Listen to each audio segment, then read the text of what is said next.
Match number 48లో Mumbai Indians LSG చేతిలో ఓటమి పాలైంది. ఈ ఓటమి కారణంగా పాయింట్ల పట్టికలో పలు మార్పులు జరిగాయి. నెంబర్ 1 ఆర్ఆర్ 9 మ్యాచ్లు ఆడి 8 మ్యాచ్లో విజయం సాధించి ఒక మ్యాచ్లో ఓడిపోయి 16 పాయింట్లతో 1వ స్థానంలో ఉంది. నెంబర్ 2 కేకేఆర్ జట్టు 9 మ్యాచ్లు ఆడి 6 విజయం సాధించి 3 ఓడిపోయి 12 పాయింట్లతో 2వ స్థానంలో ఉంది.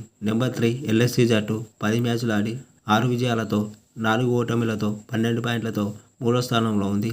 నెంబర్ 4 సిఎస్కే 9 మ్యాచ్లు ఆడి 5 విజయాలతో 4 ఓటములతో 10 పాయింట్లతో 4వ స్థానంలో ఉంది.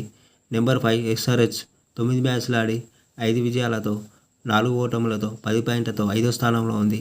నెంబర్ 6 ఢిల్లీ క్యాపిటల్స్ 11 మ్యాచ్లు ఆడి 5 విజయాలతో 6 ఓటములతో 10 పాయింట్లతో 6వ స్థానంలో ఉంది.